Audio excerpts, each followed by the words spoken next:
Hundreds of new laws will soon hit the books that could impact you. Legislators are back to work at the Georgia Capitol, and they're considering more than 1,000 proposed laws. 1,000. Many will pass, many more will not. So why does Georgia need so many new laws each year? Here's our why guy. It's all new this morning. It takes a stack of books to hold all of the laws in the state of Georgia. It looks like a set of encyclopedia, and it's anything you can imagine. Last year, Georgia's governor put his signature to nearly 300 new laws, prompting us to ask why the state needs so many each year.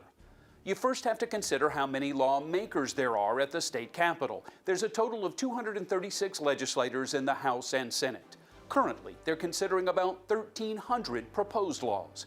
Emory political science professor Andra Gillespie points out, each lawmaker has to answer to the people who elected them. They ran making certain promises, and part of the way that they're going to fulfill those promises is to introduce those ideas as pieces of legislation. Georgia State political science professor Doug Teeper is a former legislator. He says in many cases, lawmakers are tweaking or updating existing laws. Georgia's been around for, over 200 years. And you think everybody's thought of everything. And then there's always weird things like new technology. They have to make some adjustments in the way we operate day in, day out as a society. Legislators have to tackle a variety of issues. They have to pass laws to adjust a city's boundaries or amend a town charter. Laws are needed to regulate a new business. The framers 240 years ago couldn't have possibly thought about what technology would look like.